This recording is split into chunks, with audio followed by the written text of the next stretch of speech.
Olá a todos, hoje iremos falar sobre dietoterapia.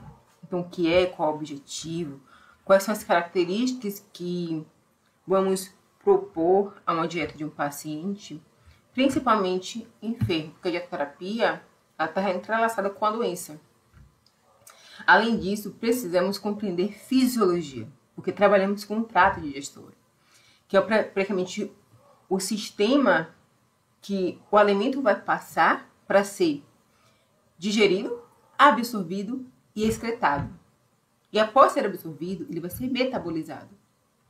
Só que essa metabolização, ela pode também ser comprometida a depender da doença que esse indivíduo apresente. Então, se eu tenho algum comprometimento, alguma doença no trato gastrointestinal que comprometa a digestão ou a absorção, consequentemente, eu vou comprometer a biodisponibilidade de nutrientes e a função de algum órgão. Então, o corpo vai dar prioridade ao que é mais importante, essencial. E o que não for tão emergencial, importante, ele vai, praticamente, deixar para depois. Então, a gente precisa compreender fisiologia. Compreender como os sistemas estão entrelaçados.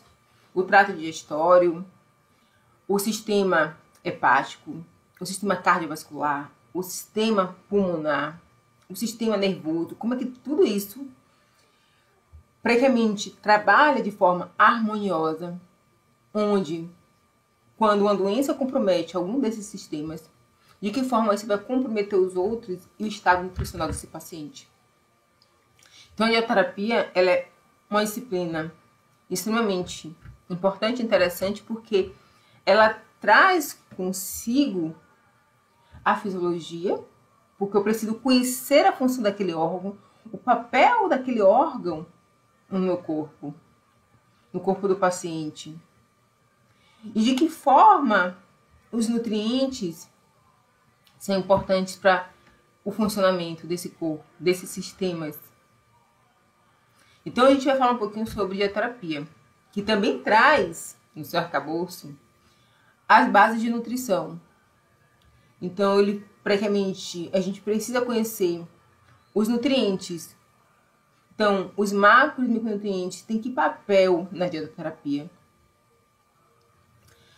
Os macros e os micronutrientes têm que função no nosso corpo?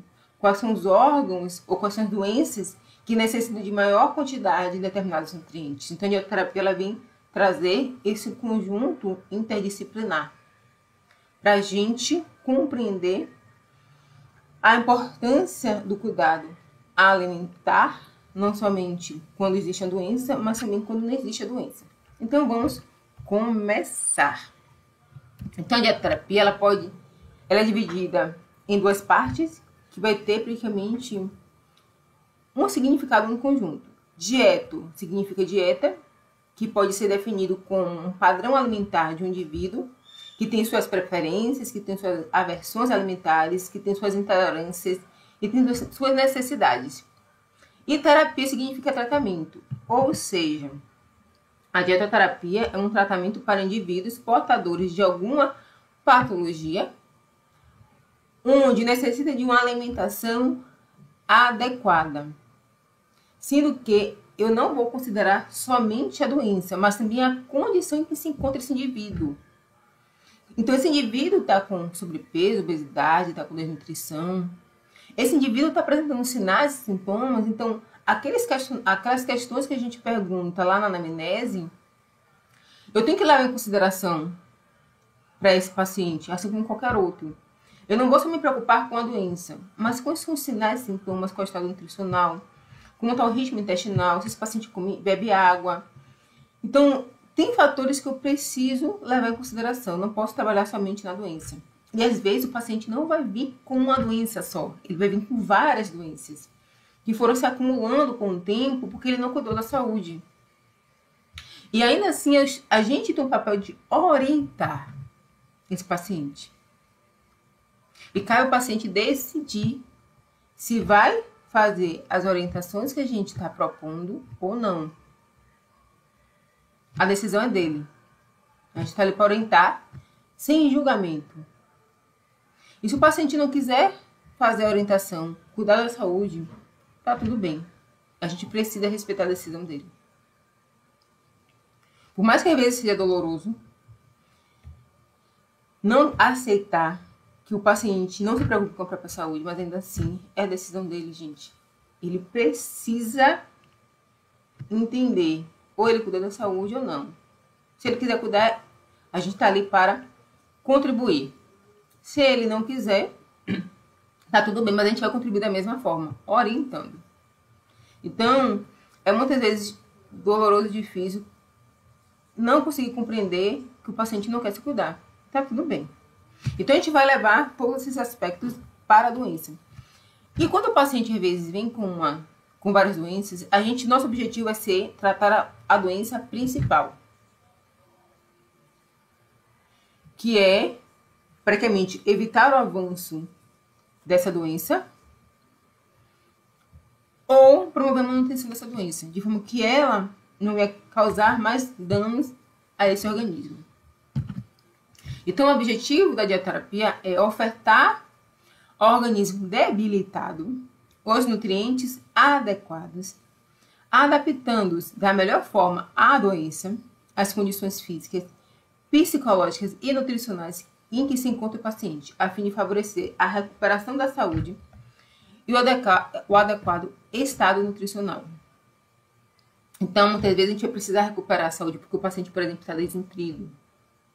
Então, eu preciso praticamente renovar a musculatura dele, estimular a formação de músculo, fornecer proteína.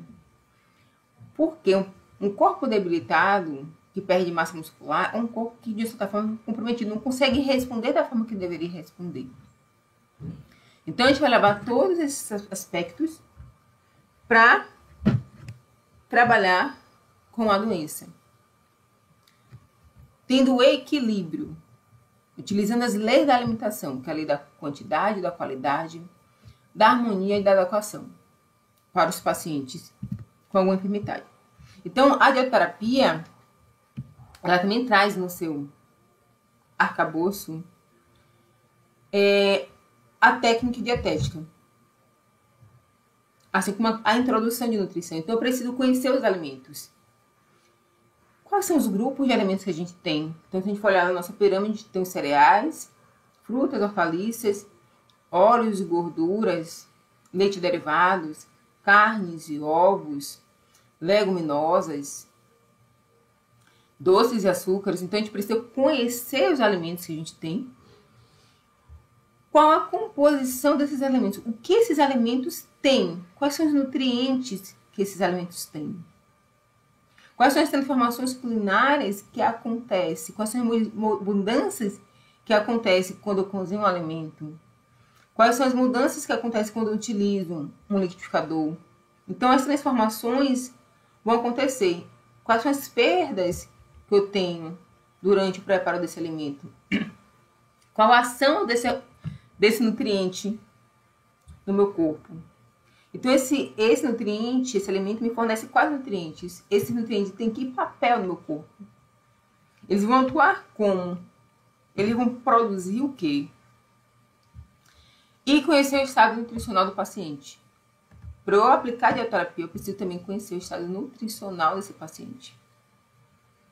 Porque o meu objetivo vai ser dar uma alimentação para a recuperação da sua saúde, para a manutenção da doença ou controle da doença. E à medida que o perfil clínico do paciente evolui, eu vou mudando, por exemplo, a transformação culinária. Eu vou modificando também o estado nutricional desse paciente. Então, a dieterapia traz essas questões juntamente com o que eu tinha dito, né? Fisiologia e a introdução.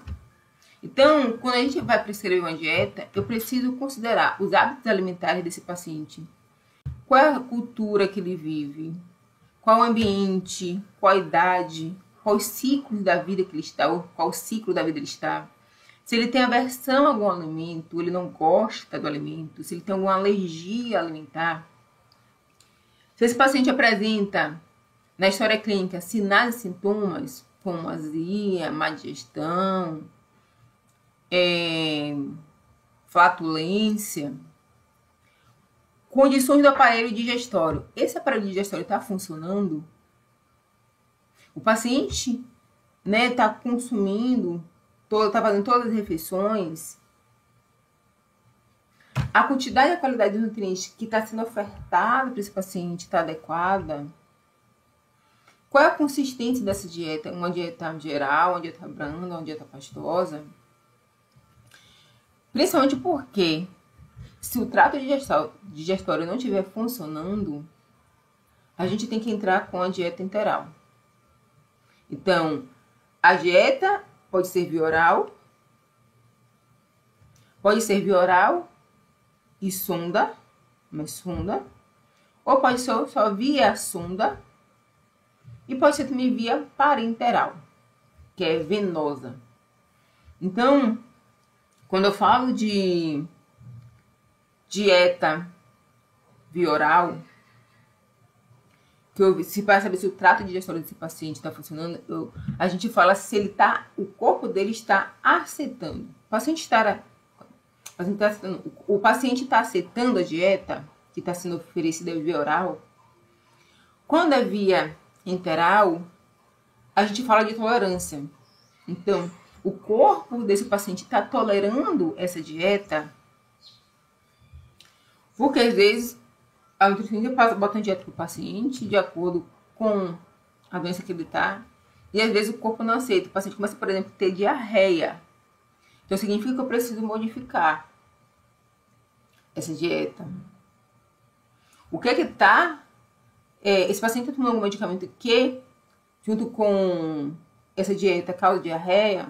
Então, às vezes, precisa investigar. Então, não se esqueçam. Quando a gente fala de dieta via oral, eu estou falando se o paciente está aceitando a dieta. Isso está relacionado com o funcionamento do trato digestório. Quando o paciente está com dieta via enteral, o corpo desse paciente está tolerando essa dieta. Então, é algo que a gente precisa compreender. Porque às vezes, porque ocorre alguma mudança na quantidade da alimentação do paciente. Qual é o diagnóstico clínico? Então, para fazer o diagnóstico, eu preciso fazer a anamnese alimentar, a antropometria. Aí eu posso usar somente peso e estatura, mas se eu quiser utilizar algumas pregas, eu posso também. Exames clínicos e laboratorial e cálculo energético. E também qual é a condição, o nível socioeconômico desse paciente. Esse paciente consegue comprar todos os alimentos ou ter acesso a uma variedade de alimentos ou não? Porque no momento que o paciente não consegue ter acesso à uma diversidade de alimentos, isso também compromete a melhora do seu quadro clínico. Não, aí é uma questão que não é uma decisão nem nossa, nem dele. É uma questão socioeconômica, que vai também influenciar na melhora e na recuperação dessa saúde. E para falar sobre a questão da anamnese, né, no âmbito hospitalar, se utiliza alguns questionários para avaliar o estado nutricional desse paciente. Então, eu vou mostrar para vocês alguns. Tem alguns que são preenchidos pelo paciente, tem outros que são preenchidos pelo nutricionista. Então, o primeiro deles é a avaliação subjetiva global do estado nutricional, que é ASG. Essa avaliação subjetiva, ela tem, praticamente, um quadro de perguntas sobre a história desse paciente. Então, se esse paciente teve alteração na perda de peso, ou alteração no peso, se ele perdeu peso, quanto foi que ele perdeu peso. Sendo que essa perda de peso, eu tenho que perguntar ao paciente qual era o peso dele habitual ou usual e qual é o peso dele agora. Eu preciso muitas vezes pesar esse paciente para saber qual é o peso real dele. Se esse paciente teve alguma alteração na ingestão alimentar, né, se ele diminuiu o consumo, se ele não diminuiu o consumo de alimentos, como é que tá, qual o tipo de dieta que ele está fazendo? Dieta sólida, dieta líquida, e se ele não está comendo, quais são os sinais os sintomas gastrointestinais que ele pode ter apresentado por mais de 2 semanas, como náuseas, vômitos, diarreia, anorexia ou nenhuma. A capacidade funcional, sem disfunção, com disfunção. Se ele está trabalho, está no ambulatório, está acamado, ele praticamente, o paciente anda, mas se permanece deitado, o paciente está andando, o paciente está deitado, que não pode se locomover. E por último, ele fala da doença e sua relação com as necessidades. E qual é a demanda metabólica? Se o paciente está estressado, com baixo estresse, com elevado estresse. E a gente tem o exame físico. O exame físico vai ver a perda de gordura subcutânea, tríceps, tórax, perda muscular, que muitas vezes a gente consegue ver isso visivelmente, né? Então, aquele exame físico que eu consigo olhar para o paciente e ver onde era para ter gordura, não tem gordura. Eu tenho uma maior proeminência óssea. E aí a gente vai fazer a avaliação subjetiva global. Então, o paciente está nutrido, está moderadamente desnutrido ou gravemente desnutrido. Então, a avaliação subjetiva global, ela analisa o estado nutricional de pacientes cirúrgicos com moderado ou alto risco, de certa forma, de desnutrição e não cirúrgicos. Esse é um método que praticamente ganhou várias versões, contextos clínicos e grupos etários, ou seja, eu consigo aplicar em vários grupos, sem problema nenhum. E aí cada unidade muitas vezes vai adaptar para cada paciente. O segundo tipo é a ferramenta universal de triagem para desnutrição, que a gente chama de MUST. E o que acontece? O MUST caracteriza por uma triagem nutricional adequada e resolutiva. Pode ser aplicado em diversas situações, como clínicas e em vários ambientes, como hospital, ambulatório, domicílio, instituição de longa permanência, que era o que a gente chamava de asilo antigamente, em pacientes adultos, idosos, gestantes e lactentes. Então, o MUST, ele praticamente trabalha com o IMC, o percentual de perda de peso. Qual foi o percentual de perda de peso nos últimos 3 e 6 meses? E ele bota se o indivíduo está gravemente doente e reduziu drasticamente a ingestão nutricional, ou se prevê não conseguir alimentar-se durante 5 dias. Então, ele tem esses três pontos. E para cada valor, por exemplo, no MC, ele tem 0, 1 e 2. Então, o paciente que está, vamos supor que o paciente está com IMC maior que 20. Na verdade, maior que 20. Então, vai ser 0. Ou maior que 30. Vai ser 0. Esse paciente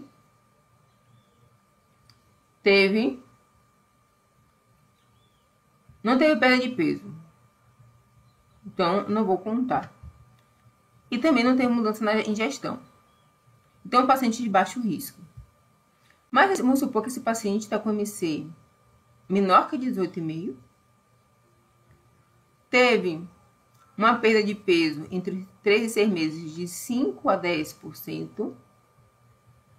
E esse paciente não consegue alimentar-se por mais de 5 dias.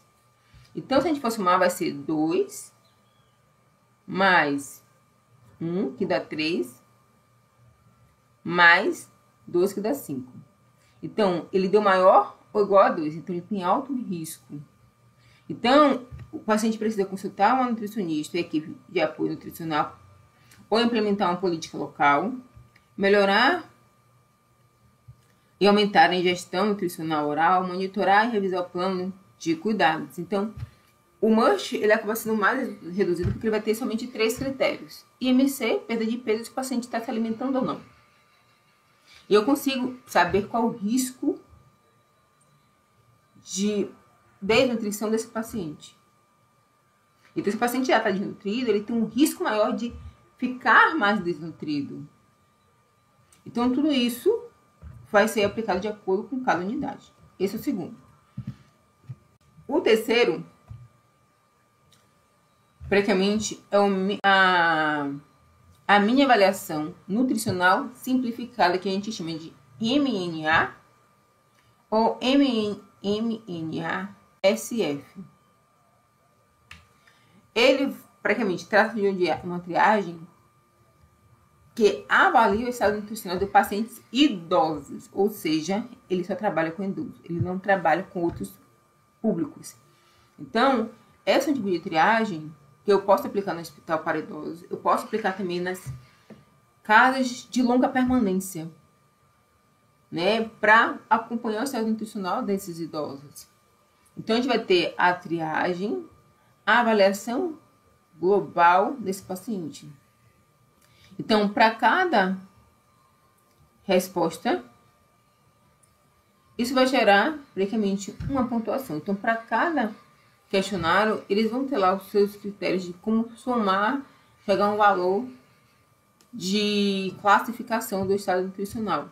Então, nesse daqui eu posso colocar o apelido do paciente, o nome do paciente, o sexo, a idade, o peso dele, a estatura e qual foi a data que eu fiz essa avaliação. Porque se eu quiser fazer essa avaliação daqui a um mês, daqui a 2, 3 meses, eu posso fazer, eu vou comparar os dados e saber se teve uma melhora no estado nutricional desse paciente.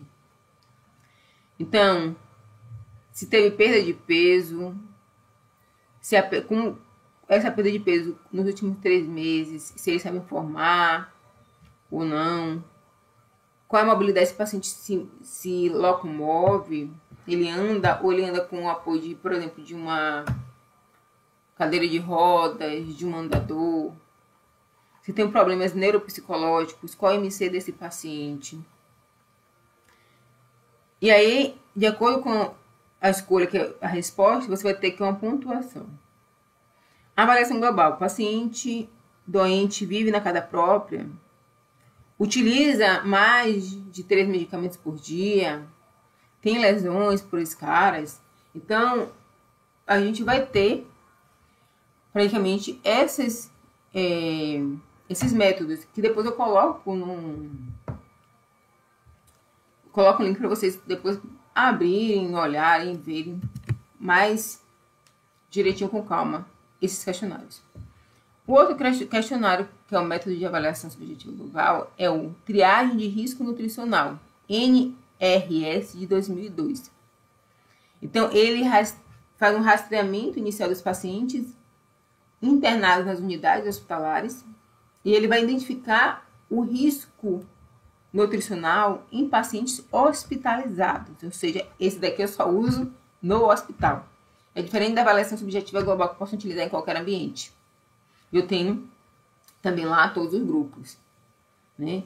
Então, ele vai ter uma triagem inicial, que é qual MC, o MC do paciente menor que 20, ele perdeu peso nos últimos 3 meses, o paciente teve uma ingestão dietética reduzida na última semana, o paciente é gravemente doente. E aí ele fala da questão, se obtiver alguma resposta assim, passar para a etapa 2.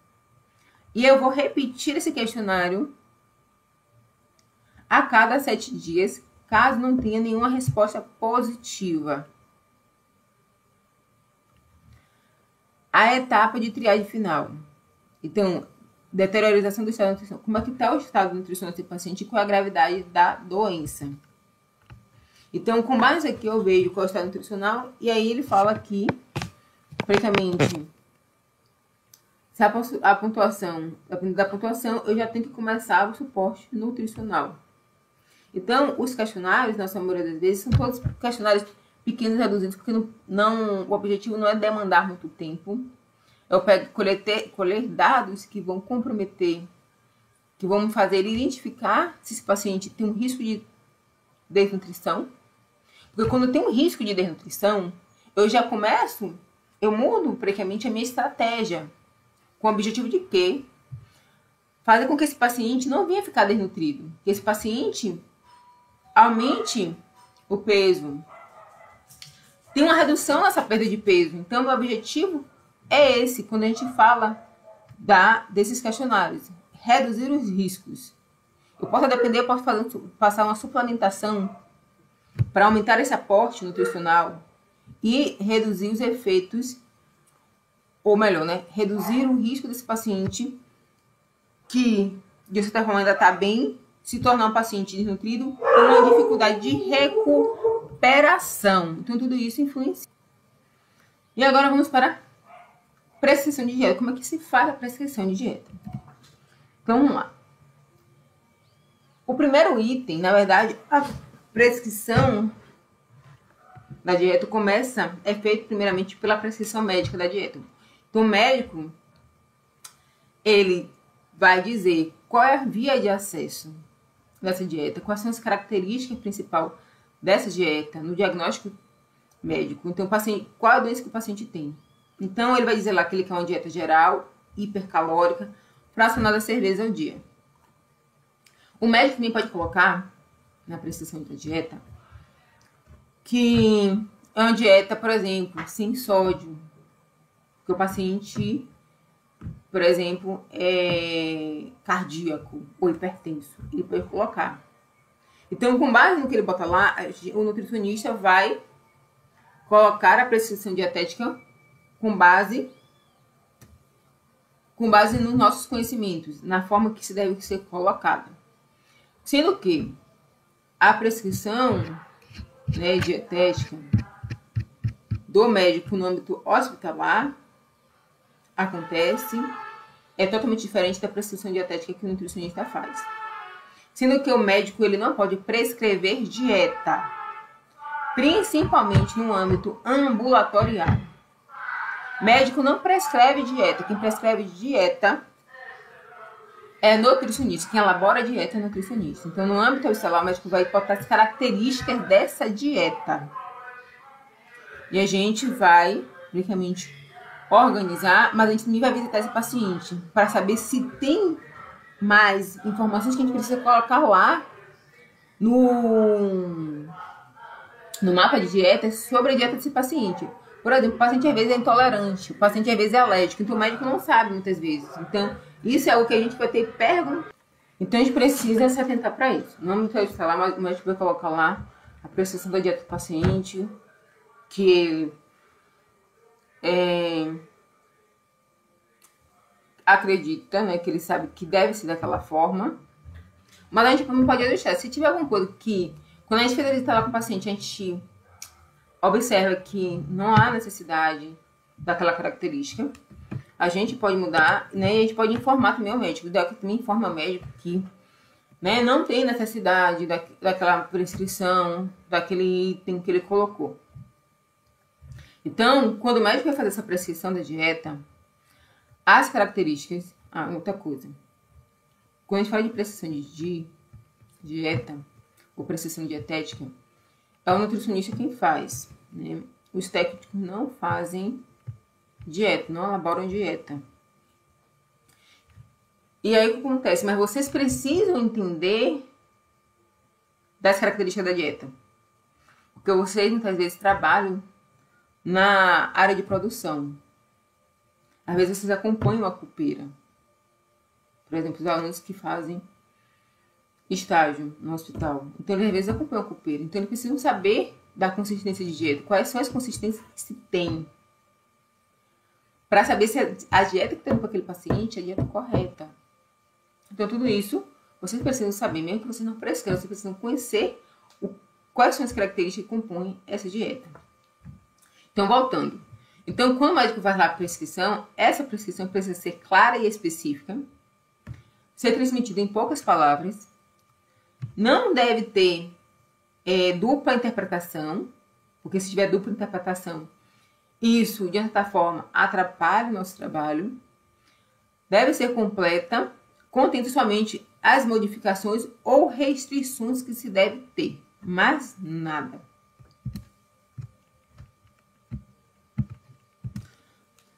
E aí a gente entra na prescrição dietética. A prescrição dietética é uma atividade privativa do nutricionista. Então, é a tradução da prescrição da dieta. tendo com a finalidade designar os alimentos, a quantidade, a forma de preparo e os horários de refeição. Então, quando a gente vai previamente prescrever, fazer essa prescrição dietética, fazer a dieta do paciente, a gente sabe quais são os alimentos que devem ser ofertados, qual a quantidade desses alimentos, quais são os preparos que devem, as formas de preparo que devemos utilizar para cada tipo de doença que vai ter suas restrições e quais são os horários que eu vou oferecer. Então, eu posso oferecer 6 refeições, posso oferecer 8 refeições. Isso vai depender muito do funcionamento do trato digestório. Então, vai ter momentos que eu vou precisar aumentar o fracionamento e reduzir o volume. Então, tudo isso influencia. Então, como exemplo, eu trouxe aqui uma prescrição de dieta. Dieta líquida, hipercalórica, hiperproteica, fracionada, 6 vezes ao dia. Aí a prescrição dietética. Dentro dessa prescrição que o médico colocou, que eu vou manter, vou colocar todos os alimentos líquidos. Leite, suco, vitamina, chá, sopa liquidificada. Aí eu posso colocar lá, acrescentar suplemento proteico, 2 medidas adicionadas ao leite, às 7h30 da manhã e às 15 horas da tarde. E 2 medidas adicionadas na sopa liquidificada 2 vezes ao dia. Pode ser que o suplemento seja em pó, pode ser que o suplemento seja líquido. Então, oferecer um suplemento líquido no meio da manhã e no meio da tarde, ou na ceia. Então, tudo isso são características que o nutricionista coloca, né? A gente vai ter algumas restrições. Então, se o paciente é hipertenso, se o paciente é diabético, se o paciente é intolerante, se ele tem alergia, isso precisa estar lá, porque ele vai colocar, o nutricionista coloca, isso aparece no mapa de dietas do hospital. E esse mapa de dietas, ele tem lá o que é que pode ser ofertado ao paciente. Nunca se pode dar nada que não se deva ao paciente, porque eu posso comprometer o quadro clínico desse paciente. E aí vem o cardápio. Então, 7h30, leite mais 2 medidas de complemento, o suplemento proteico. 9h30, vitamina de frutas. 11h30, sopa liquidificada com 2 medidas proteica mais gelatina. Apesar que essa gelatina também nem entra aqui, porque a dieta dele é líquida. Tem que pôr aqui com ele. Às 15h, aqui da mingau de aveia, mais 2 medidas de complemento proteico. Aí pode substituir a aveia, porque geralmente a aveia é mais granulosa. Pode substituir por um outro tipo de farináceo que eu tenha, que seja mais fino, por exemplo, mingau de fubá, que eu consigo deixar ele mais líquido. E sopa liquidificada, 2 medidas de complemento proteico. E essa gelatina também sai. E à noite um chá. Sendo que eu posso substituir aqui, poderia ser um chá, poderia ser um suco, porque a caixa do chá tem que eu chamo muitas vezes, eu vou dar um chá calmante, mas se o paciente gosta de chá. Então, como chá é uma coisa que nem todo paciente gosta, então a gente coloca um suco. Mas aqui é só para vocês entenderem como é que fica essa prescrição. O horário sempre vai ser dentro do hospital. Então, o hospital já vai ter lá os horários das suas refeições. Aqui é só um modelo para vocês entenderem. Então, as dietas, elas vão passar por modificações. Modificações físicas, químicas e sensoriais. Então, eu vou ter os princípios físico-químicos, que são as reações que acontecem e que, de certa forma, vão gerar uma modificação, muitas vezes, de consistência. Né? Eu posso ter reações acontecendo ali que vão alterar a composição química e eu não vou ver. A gente vai ter aspectos qualitativos e quantitativos e características organolépticas, cor, sabor, aroma, textura. E todos esses aspectos, princípios e características vão levar a uma modificação na consistência, a uma modificação química e uma modificação sensorial. E no caso da dieta hospitalar, né, ou a da dietoterapia, o desafio é ter uma preparação onde eu praticamente estimule todos os sentidos, fazendo com que esse paciente tenha prazer em consumir aquele alimento, queira consumir aquele alimento. Então, praticamente o cheiro do alimento, a forma como esse alimento é apresentado, eu posso estimular os sentidos desse paciente. Então, aqui a gente consegue ver uma dieta geral, uma dieta pastosa e uma dieta líquida. Então, tem diferenças de textura. E tudo isso influencia. Então, quando a gente fala dessa modificação desses aspectos, a gente vai trabalhar um pouquinho alguns aspectos individuais. Então, a gente tem a temperatura, que deve ser adequada ao alimento preparado, ou pode ser quente ou pode ser fria. Sendo que, em alguns aspectos, eu vou precisar oferecer uma alimentação fria para o meu paciente, ou uma alimentação quase fria. Por quê? Porque tem pacientes, por exemplo, que sentem enjoos. Então, o enjoo, ele aumenta com o cheiro com o aroma de alguns alimentos. E aí, quando geralmente o alimento vai fechado, abafado, quando o paciente abre, aquele cheiro não se torna tão agradável. É o que o paciente faz, não consome, não se alimenta. Em decorrência desse enjoo que veio e que, de uma certa forma, acaba estando relacionado com aquele aroma que chegou naquela preparação. Também, temperaturas extremas atenuam ou amortizam a sensibilidade dos órgãos gustativos, ou seja, temperaturas extremas eu posso, de certa forma, promover, queimar a depender da temperatura, se eu não tiver cuidado, eu posso, praticamente, agredir as minhas papilas gustativas. E aí, quando isso vai alterar a minha percepção pelo gosto doce, pelo seu gosto amargo. Então, até essas papilas se recuperarem, isso pode, de certa forma, afetar a minha percepção por aquele alimento. Mas também a gente pode ter alimentos quentes que, quando consumidos, vão acelerar a motilidade gástrica, vão aumentar o peristaltismo. Já alimentos frios vão retardar o esvaziamento gástrico. Porque se a gente for ver, quando a gente fala de um alimento quente ou frio, a gente fala de dilatação e vasoconstrição. Então, isso são aspectos, mas o ideal é que sempre tenha um alimento que tenha um equilíbrio na temperatura. A gente não vai oferecer nada quente demais, nem frio demais para o paciente. Frio com as suas exceções, né? Aquele alimento precisa ser ofertado de certa forma gelado. Então, tudo isso são aspectos que a gente precisa ter um olhar diferenciado sobre essas questões. Outro aspecto de modificação da dieta vai ser o volume. Então, o volume vai ser de acordo com a capacidade e a condição gástrica do indivíduo. Então, cada indivíduo vai ter uma capacidade gástrica e eu preciso respeitar essa capacidade. Então, paciente com pós-operatório gástrico, a capacidade gástrica dele é diferente de um paciente que não passou por uma cirurgia deste órgão. Então, tudo isso eu preciso compreender. Então, para esse paciente, por exemplo, bariátrico, o paciente bariátrico, o que é que vai acontecer com ele? Ao fazer a cirurgia, ele retira parte do estômago. Só que esse paciente, quando vai se alimentar novamente, ele vai começar com dieta líquida. E vai começar com pequenos volumes, um copinho de 50 ml. Primeiramente, para saber se a cirurgia, né, surtiu efeito, foi realmente 100%. E também para esse organismo ir se adaptando à quantidade, porque vai ser reduzida. Então, o volume pode ser normal, diminuído ou aumentado. Então, quando o volume é normal, vai ser 1 quilocaloria grama por ml de alimento. Quando for diminuído, vai ser menor que 1 quilocaloria grama por ml de alimento. E quando for aumentado, vai ser maior de 1 quilocaloria grama por ml de alimento. Quando a gente fala de volume aumentado, significa que eu vou aumentar a frequência das refeições e utilizar alimentos com maior densidade calórica ou complementar essas calorias.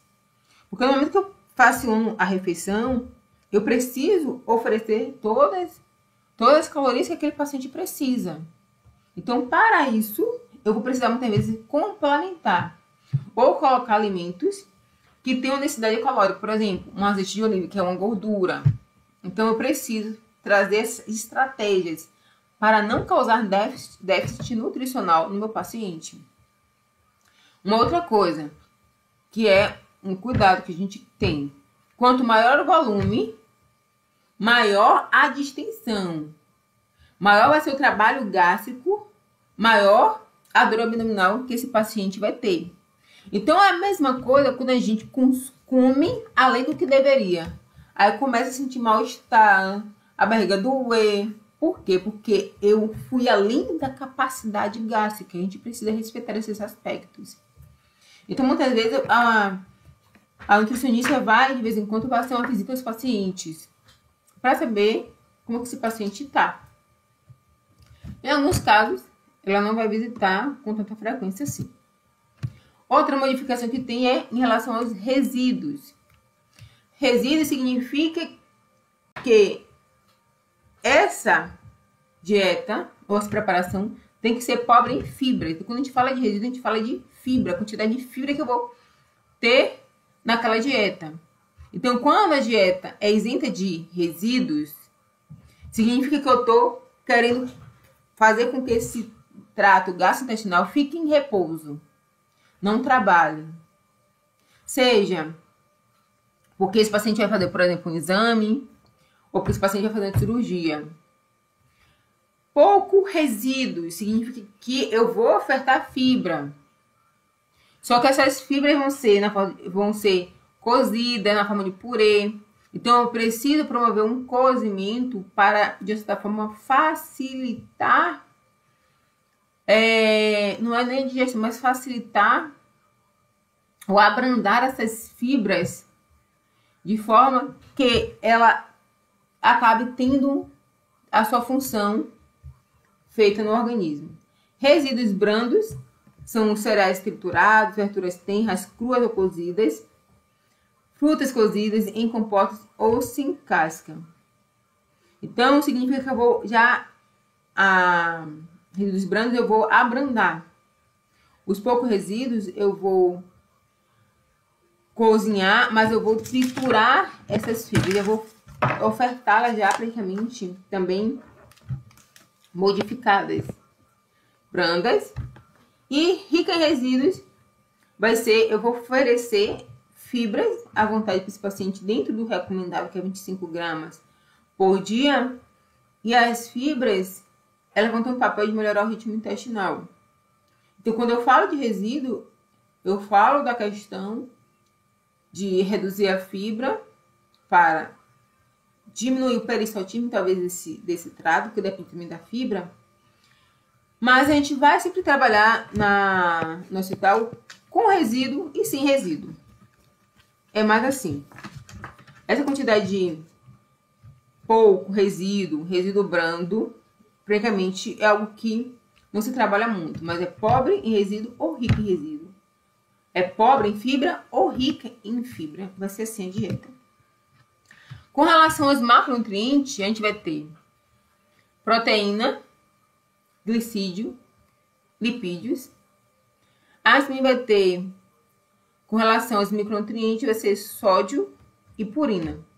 Então, esses macronutrientes e micronutrientes, a gente vai colocar na dieta e eles vão ser essa dieta vai ser hiperproteica, hipoproteica, hiperglicídica ou hipoglicídica, hiperlipídica ou hipolipídica, hipersódica, hipossódica, hiperpurínica e hipopurínica. Porque é isso que vai dizer. Então, eu vou ter que aumentar a quantidade de proteínas ou não. Então, um paciente, por exemplo, que está com desnutrição, eu preciso aumentar a proteína. Então, vai ser uma dieta hipoproteica. Um paciente que está com diabetes, pode ser norma lipídica, que também tem um norma que eu esqueci. Pode ser norma lipídica, norma proteica, norma glicídica. Porque o norma significa que vou dar praticamente dentro dos padrões. Mas se um paciente diabético estiver descompensado, para tentar controlar, por exemplo, a glicemia, eu posso colocar uma dieta hipoglicídica, mas isso vai depender muito de casos a casos, né? Principalmente quando eu falo para paciente diabético, eu corro o risco desse paciente ter uma hipoglicemia. Então, é todo um cuidado para saber. Então, a nutricionista que vai visitar esse paciente, que vai fazer a anamnese desse paciente para colocá-lo lá no sistema, ela vai saber o que vai fazer. Aí vem a consistência. Dieta geral, que é, ele pode comer, por exemplo, fibras, alimentos de diferentes consistências, sem problema nenhum. Dieta branda significa que eu preciso abrandar as fibras, principalmente, abrandar os alimentos, porque esse paciente, por exemplo, está com dificuldade de mastigação, esse paciente faz uso de prótese, que dificulta, às vezes, a mastigação desse alimento totalmente, a trituração, aí machuca a gengiva, que aí causa ferimento e causa desconforto, e o paciente não come como deveria comer. Também, o paciente começou a ter problema de empachamento, de dificuldade de digestão, eu posso ir para uma dieta pastosa, que também pode ser relacionada à dieta pastosa, pode ser indicada para pós-operatório, pode ser também indicada para paciente que está, por exemplo, com câncer de estômago, que não está conseguindo mais comer uma dieta branda, aí eu tenho que modificar a consistência. Dieta semi-pastosa ou semi-líquida, que eu já vou modificar a consistência, eu vou praticamente tornar esse alimento praticamente um líquido consistente, né? Um líquido grosso. E dieta líquida, que pode ser completa, que é quando o paciente já não consegue mais tomar a líquida pastosa. Eu boto uma líquida completa, que é uma dieta que não pode perdurar por muito tempo, porque ela não tem tanto valor nutricional assim, então posso comprometer o estado nutricional desse paciente. E a líquida restrita, que é para preparo de exames. Então, a depender de como está o funcionamento do citrato gastrointestinal e a aceitação da dieta, esse paciente pode ir regredindo de acordo com a consistência. Ele está na dieta geral, vai para a branda, da branda vai para a pastosa, da pastosa vai para a semi-pastosa e da pastosa para a líquida. Quando ele chega na líquida, se ele não voltar para a semi-pastosa, progredir na consistência, ele vai para a dieta interal. Em alguns casos, o paciente pode, a depender da avaliação médica, da avaliação nutricional, o paciente pode ficar com dieta semi-pastosa e com dieta interal, sem problema nenhum. Mas vai ser casos e casos. Então, para a gente finalizar, com relação à dieterapia, ela vai ter a seguinte consistência: geral, branda,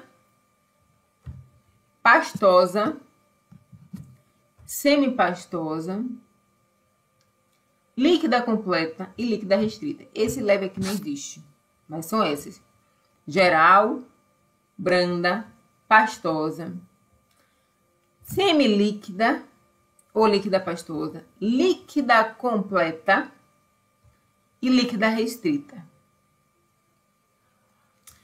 As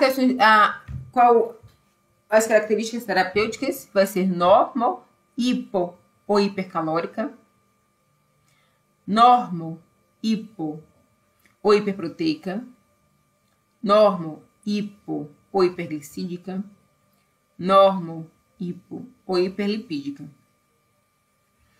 Se vai ser assódica, que é sem sal, ou hipossódica, com baixo sal, sem resíduos ou obstipante, que quando eu falo sem resíduo, por exemplo, eu quero controlar uma diarreia. Então, vai depender do tipo, qual o tipo de fibra que eu vou, às vezes, ofertar. Porque a depender do tipo de fibra, eu posso aumentar a diarreia, eu posso aumentar a constipação. Então, sem resíduos ou obstipante significa que eu quero parar uma diarreia nesse paciente. Laxativa significa que eu quero estimular o peristaltismo e reduzir ou eliminar essa constipação ou obstipação. A dieta também vai ser para diabetes. A dieta vai ser para preparar de exames, alta absorção. Quando a gente fala de alta absorção, a gente fala mais da dieta interal. É cetogênica, hipofosfatêmica, hipopotassêmica, que é baixo em fosfato e baixo em potássio. Então, a gente termina aqui sobre essa primeira parte de dietoterapia. Na próxima aula, damos continuidade sobre as consistências das dietas um pouco mais sobre as características.